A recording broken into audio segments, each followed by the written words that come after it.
আমার মরার পরে 4 ঘন্টা 5 ঘন্টার ব্যবধানে আমারে কবরে রাখবে। আর যদি কবরে আযাব শুরু হয় দোস্ত, সে আযাব চলবে কত? একটা ছেলে, একজন বাবা, ভাবেন, একজন বাবু তো ভাই, আবু জাহেল এই পৃথিবীতে মাটির উপরে ছিল কতদিন, কবরে আজকে কতদিন? একজন বাবা মাটির উপরে ছিল নয়তো 70 বছর, মাটির উপরে অহংকার করছে নয়তো 60 বছর। কিন্তু বদরের যুদ্ধের দিন এই বেঈমান আবু জাহেল নিহত হয়েছে। বদরের যুদ্ধ হয়েছে হিজরতের 1 বছর পরে, এখন হলো 1447 হিজরি, তাইলে 1 বছর বাদ দিলে 1446 বছর যাবত এই বেঈমান কবরে। তাহলে মাটির উপরে ছিল কতদিন? মাটির নিচে কবরে আছে, এই কবরের আযাব ভোগ করতেছে বেঈমান আজ কতদিন? বলো ভাই। এবার ফেরাউন কতদিন, নমরুদ কতদিন, কারুন কতদিন, নূহ আলাইহিস সালামের জাতি কবরে কতদিন, লূত আলাইহিস সালামের জাতি, হুদ আলাইহিস সালামের জাতি, আদ জাতি, সামুদ জাতি, এই অহংকারীরা কবরে পড়ে আছে আজকে কতদিন, আযাব ভোগ করছে কতদিন? বলেন বলেন। এই জমিনের স্থায়িত্ব, নিরাপত্তা, আমাদের বেঁচে থাকার নিরাপত্তা খোদার কসম আল্লাহর হাতে। কার হাতে? আমাদের হাজারো, আমি এখনো বলছি, আমাদের অগণিত প্রয়োজনীয় জিনিস, একটা মানুষের জীবন চলার পথে আমাদের অসংখ্য প্রয়োজনীয় জিনিস আছে এই পৃথিবীতে, যার দ্বারা আমরা আমাদের জীবন নির্বাহ করছি। এই অগণিত প্রয়োজনীয় জিনিসের মধ্যে মাত্র একটি আইটেম হলো তেল। একটা জিনিস এটা, এই একটি আইটেমের স্বাভাবিক একটু ঘাটতি সারা দেশ না সারা পৃথিবী তছনছ করে ফেলছে। কত লক্ষ, কত হাজার মোটর সাইকেল ফিলিং স্টেশনে দাঁড়িয়ে আছে। ভেবে দেখো তো আব্বা, ঢাকা শহরে হাজার হাজার মোটর সাইকেলের যুবক যারা তাদের ফ্যামিলি চালায়, এই মোটর সাইকেলের ইনকাম দিয়ে ছেলেটা তার পরিবার চালায়। তার মা হয়তো বাড়িতে, ও যদি আজকে 3 দিন 4 দিন যদি তেলের অভাবে মোটর সাইকেল না চালাইতে পারে, এই ছেলেটার হালাত কি হবে?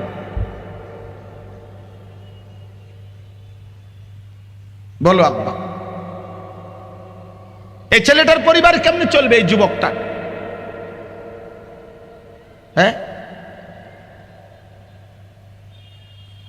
লক্ষ লক্ষ প্রবাসী, আমাদের লাখ লাখ প্রবাসী গোটা মধ্যপ্রাচ্যের মধ্যে ছটফট করতেছে। আহা, কি হয় কি হয়? মোবাইল টিপো আব্বা, মোবাইল টিপো, উলঙ্গ ছবি দেখো, নর্তকী দেখো, দেখো বাপ। কিয়ামত তো পরে, আগামীর পৃথিবী কেমনে থাকবা বুঝ করে।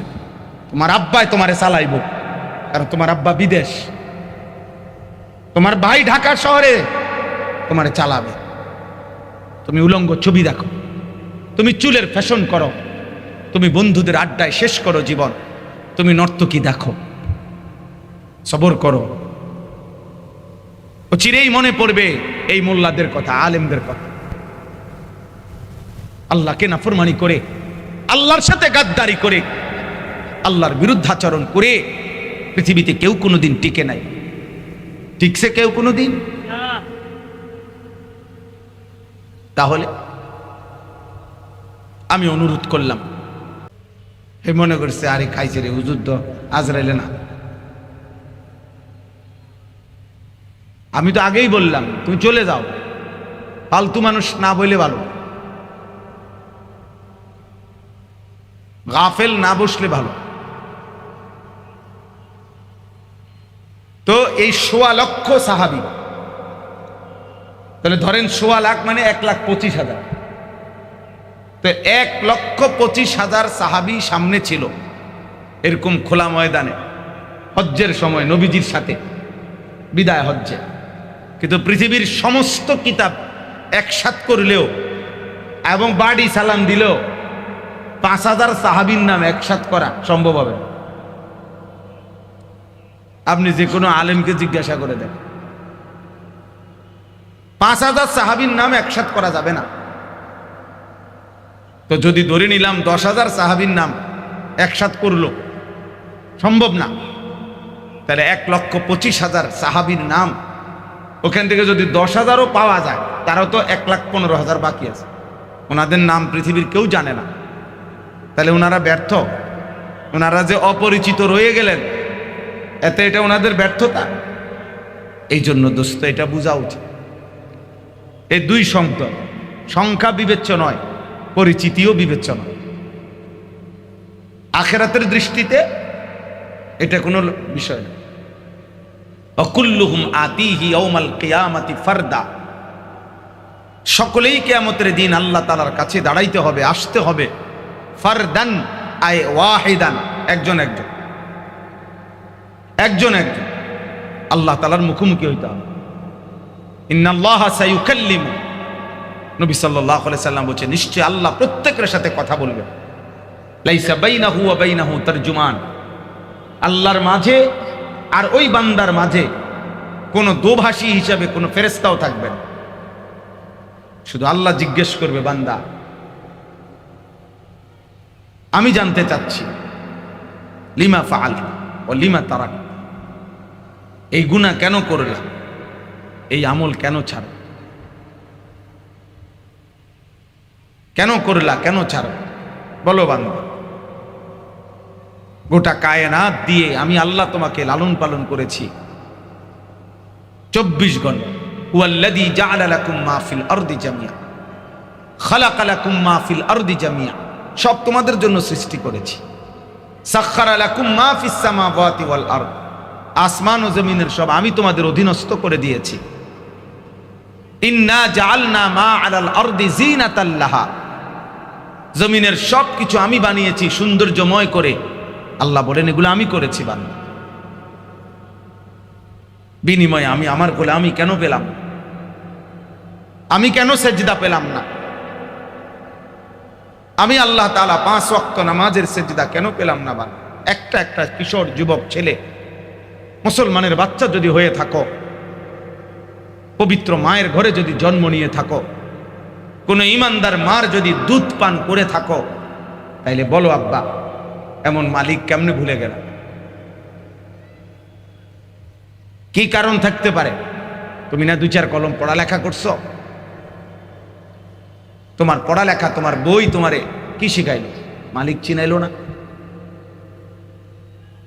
365 দিনে খোদার 1 বছরে যে কোনো দিন ফজরের নামাজ পড়ো নাই, মুসলমানের ঘরে এত বড় হাইওয়ান, এত বড় মানুষরূপী জানোয়ার কেমনে হলো?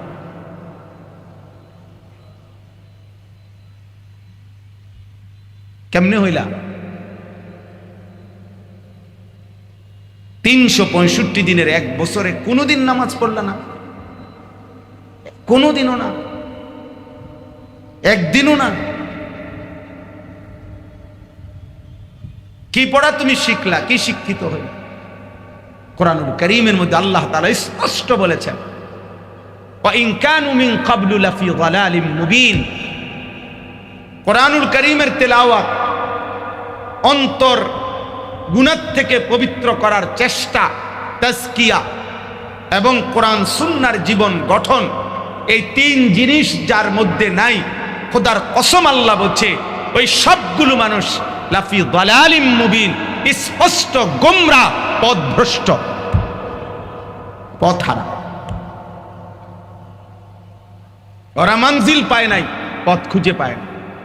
ওরা ইকোনমিক্যাল অ্যানিমেল হইতে পারে, বাট ইনসান হইতে পারে না। অর্থনৈতিক প্রাণী, উপার্জনের কোনো কলা কৌশল, উপার্জনের কোনো ভদ্রচিত পন্থা, উপার্জনকারী প্রাণী এটা হয়েছে, তা মানুষ হয় না। কোরআনবিহীন মানুষ হয় না, সেজদাবিহীন মানুষ হয় না, আল্লাহবিহীন মানুষ হয় না, কালেমাবিহীন মানুষ হয় না, গোলামি আর বন্দিগিবিহীন মানুষ হয়, ঈমানবিহীন মানুষ হয়। সাফ কথা, রাগ হইও না। আল্লাহবিহীন জিন্দিগি কুত্তার জিন্দিগি, কুত্তার জীবন, কুত্তার জীবন। সেজদাবিহীন জীবন কুত্তার জীবন, কুত্তার জিন্দিগি। যে কপাল সেজদা দেয় না, ওই জীবন কুত্তার জীবন, জানোয়ারের জীবন। ঈমানবিহীন জীবন জানোয়ারের জীবন। মালিকবিহীন জীবন কুত্তার জীবন। যদি বলেন এত শক্ত কথা বললেন, হ্যাঁ বললাম, আল্লাহর কোরআন থেকে বলছি, শতভাগ কোরআনের আয়াত। ওই জীবন কুত্তার জীবন, এই কথা আল্লাহ কোরআনে বলছে, সরাসরি কোরআন শরীফের আয়াত, কোনো ব্যাখ্যা ছাড়া তরজমা। ওয়াত্তাবা হাওয়াহু, সূরা আরাফের আয়াত, ফামাসালুহু কামাসালিল কালব। আল্লাহ তাআলা বলেন, মনের চাহিদার অনুসরণ করে, নিজের মনে যা চায় সে মতে চলে, ওই ব্যক্তির দৃষ্টান্ত কামাসালিল কালব, কুত্তার মতো। সরাসরি কোরআন শরীফ। তুমি যে কোনো মোল্লারে জিগাও, হুজুরে জিগাও, ইমামকে জিগাও, মাদ্রাসার ছাত্রকে জিগাও, কালবুন অর্থ কুকুর। অতএব প্রিয় ভাই আমার, বন্ধু আমার, নওজোয়ান সাথী আমার, বাপ আমার, মালিকবিহীন জীবন জানোয়ারের জীবন, সেজদাবিহীন জীবন জানোয়ারের জীবন। আর আইতা মান ইত্তাখাযা ইলাহাহু হাওয়াহু আফা আনতা তাকুনু আলাইহি ওয়াকিলা। আল্লাহ তাআলা বলছে, বন্ধু মনের চাহিদাকে যে খোদা বানায় ফেলছে, আপনি কি তার জিম্মাদারি নিবেন? নবীকে জিজ্ঞেস করছে, আমি আল্লাহ নেব না, আপনি নিবেন কিনা বলেন। যার দায়িত্ব আল্লাহ নিবে না, নবী বলবে আমি নেব না। আম তাহসাবু আন্না আকসারাহুম ইয়াসমাউনা আও ইয়াকিলুন। আল্লাহ বলেন, আপনি ভাবতে পারেন মনের ইচ্ছে মতো যে চলে, সে কিছু বুঝে, কিছু শুনে, আপনি হয়তো মনে করতে পারেন। আল্লাহ বলে, না না, ইনহুম ইল্লা কাল আনআম, না না, তারা আর কিছু নয়, শুধুই জানোয়ার। ইনে নাফিয়া, ইল্লা ইস্তেসনা, নফি ইস্তেসনা হসর বুঝায়। আরবি ভাষার একটা গ্রামারের কায়দা, অর্থ হইল এরা আর কিছু নয়, শুধুই জানোয়ার, শুধুই আনআম, চতুষ্পদ জন্তু, চতুষ্পদ জন্তু। প্রিয় ভাই, অতএব এটা বোঝা উচিত, জীবন মানে খামখেয়ালি না। এই হায়াত সীমাবদ্ধ, এই হায়াত লিমিটেড, আনলিমিটেড না। আখিরাত আনলিমিটেড।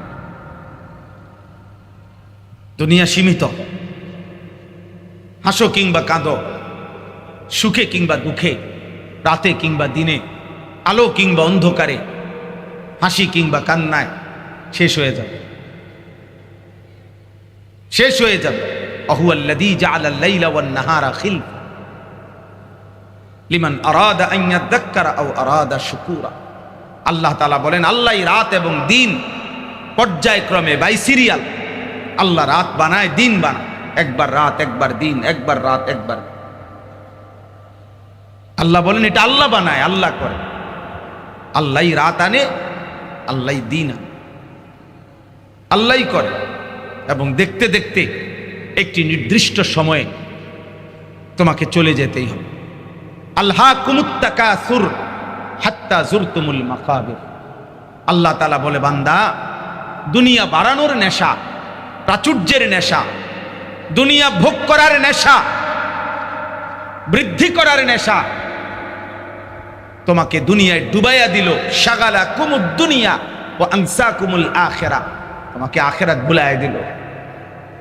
সামান্য একটু দোকানদারি করতে গিয়ে এক ওয়াক্ত নামাজ পড়তে পারলাম, একটা মোবাইল টিপতে টিপতে এত বড় মালিক ভুলে গেলাম, একটা অটো চালাইতে গিয়ে, একটা সিএনজি চালাইতে গিয়ে এমন মনিব ভুলে গেলাম, একটা সেজদা দেওয়ার টাইম পাইলা না। ঠিক আছে বান্দা, করতে থাকো, তবে এটা শুধু মনে রেখো, হাত্তা যুরতুমুল মাকাবির, অল্প সময়ের ব্যবধানে অচিরেই একদিন তুমি কবরস্থানেই পৌঁছে দেবে।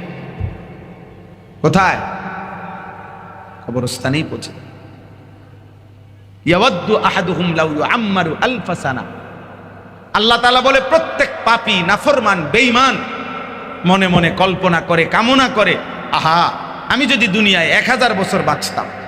আল্লাহ তাআলা বলে, বান্দা ঠিক আছে, দিলাম, ধরে নাও, দিলাম, 1000 বছরেরই হায়াত দিলাম তোমারে আমি, কিন্তু তুমি শুধু আমাকে এটা বলো বান্দা, 1000 বছর পরে হলেও মৃত্যুকে তুমি থামাইতে পারবা না। কথা বলেন, কবরকে তুমি থামাইতে পারবানি, আযাবকে তুমি থামাইতে পারবানি, তো লাভ কি?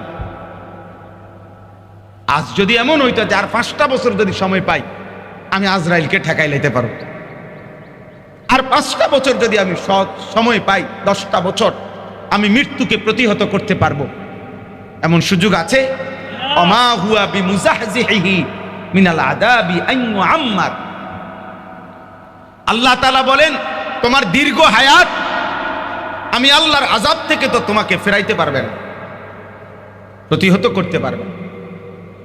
লিল কাফিরিনা লাইসা লাহু দাফি'। আল্লাহ তাআলা বলে সমস্ত বেঈমান নাফরমানের জন্য নিশ্চিত যেই আযাব আসবে সেই আযাব তো লাইসা লাহু দাফি', গোটা কায়নাত একসাথে হলেও প্রতিহত করতে পারবে, প্রতিহত করতে পারবে। আল্লাহ তাআলা কোরআনে বলছে ইন্না আযাবা রাব্বিকা লাওয়াকি'।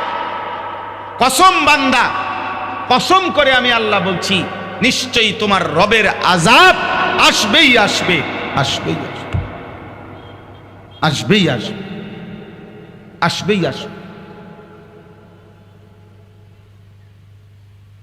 এজন্য ভাই, বাপ, বন্ধু, এই ছোট্ট ফিকিরের কথা। আলহামদুলিল্লাহ অনেক কিশোর নওজোয়ান, তোমরা সব মুসলমান, কিন্তু অধিকাংশের চুল চেহারা দেখলে বোঝা যায় বেনামাজ। আহা, মুসলমানের ঘরে এমন এমন সন্তান কেমনে হইল?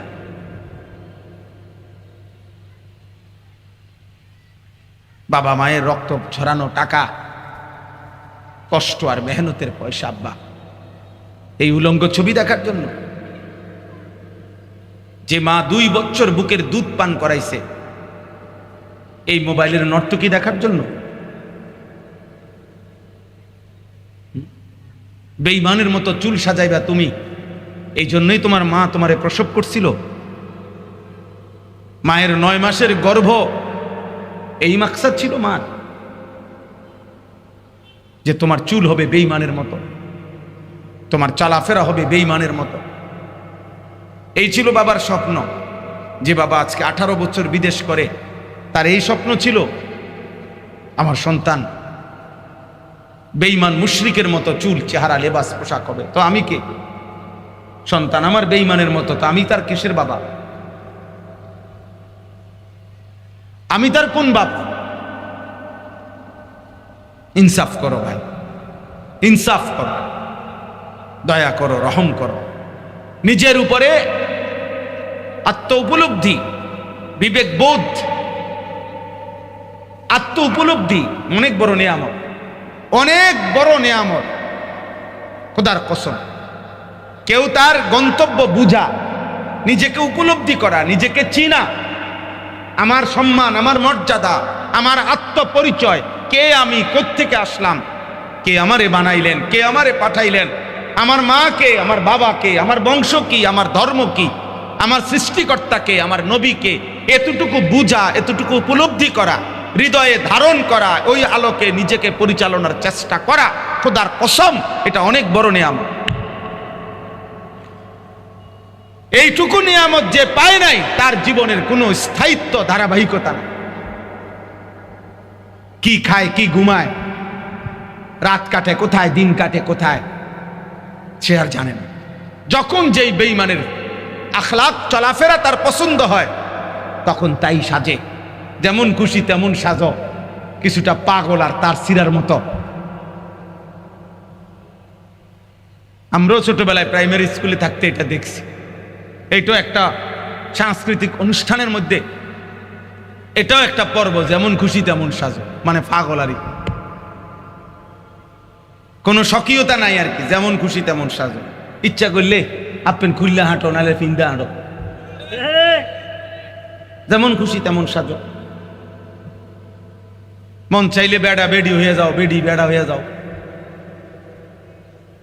হ্যাঁ, যেমন খুশি তেমন সাজো। না, আল্লাহ তাআলা কোরআনুল কারীমের মধ্যে বলছেন, ইয়া বনি আদমা قد أنزلنا عليكم لباسا يواري سوآتكم وريشا ولباس التقوى ذلك خير। আল্লাহ তাআলা বলছে, হে বনি আদম, আমি আল্লাহ নিজে তোমাদের এই পোশাক আমি নাজিল করেছি। এটা মামুলি বিষয়, তুমি যেমন খুশি তেমন সাজবা, পোশাক আমার দেওয়া, পোশাক আমার দেওয়া।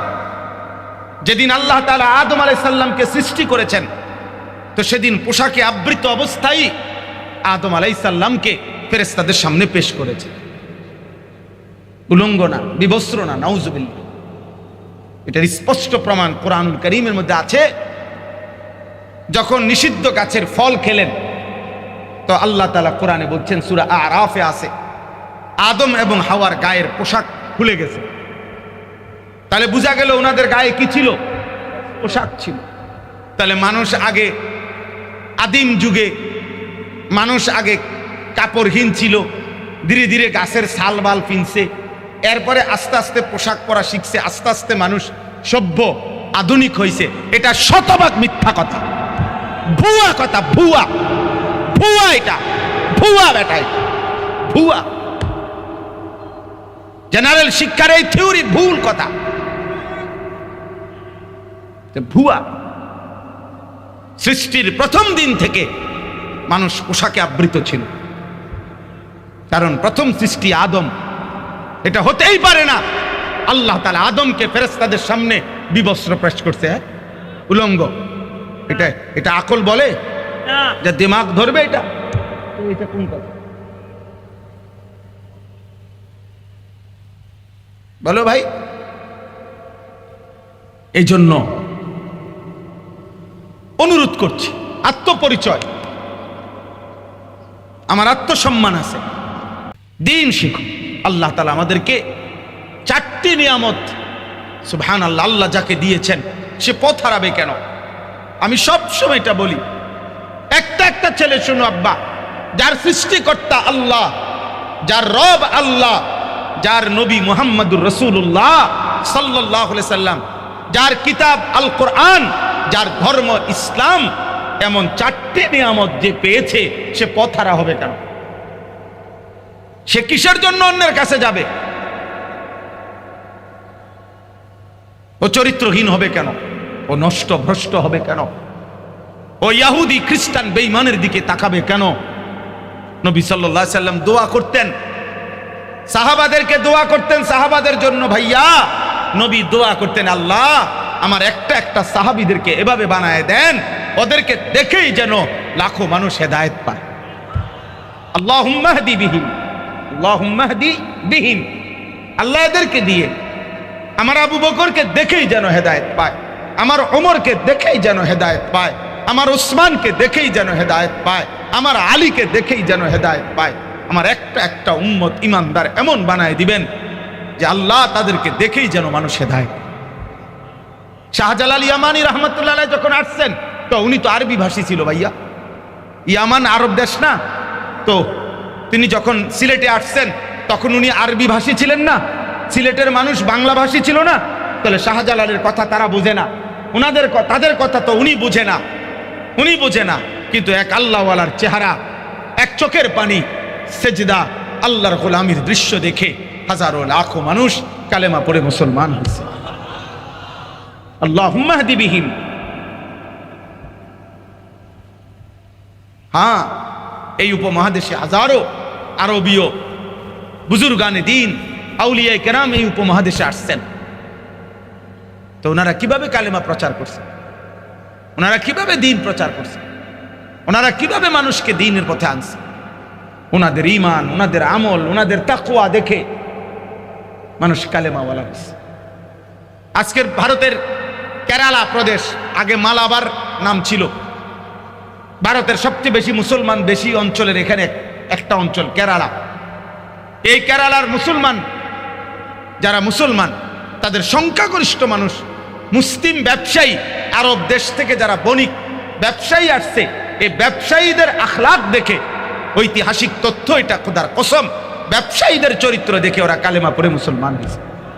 যে এমন সৎ, এমন আমানতদার, যাদের ব্যবসা, তারা ভুল ধর্মের অনুসারী হইতে পারে না।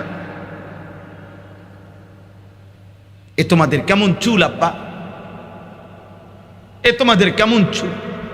তোমাদের মাকে, তোমাদের বাবাকে তোমাদের সৃষ্টিকর্তাকে, তোমাদের নবীকে, তোমাদের বংশ পরিচয় কি, তোমাদের পূর্বপুরুষের পরিচয় কি? বলো ভাই। যদি বিবেক থাকে, লজ্জা থাকে, হায়া থাকে, এক সেকেন্ডের জন্য হলো ভাই। একজন বক্তা আসছে, বক্তা চলে গেছে, ওয়াজ করে কতক্ষণ? না বাপ, আমি এই ফিকিরে না, খোদার কসম না। আমার কথা হলো এটাই মনে করতে হবে, আমার মৃত্যু নিশ্চিত, আমার কবর নিশ্চিত। ইন্নাহুম ইয়ারাউনাহু বাঈদা ওয়া নারাহু কারীবা। আল্লাহ বলে, বন্ধু নাফরমান মনে করে আখিরাত, কবর অনেক দূরে, আমি আল্লাহ দেখি কাছে।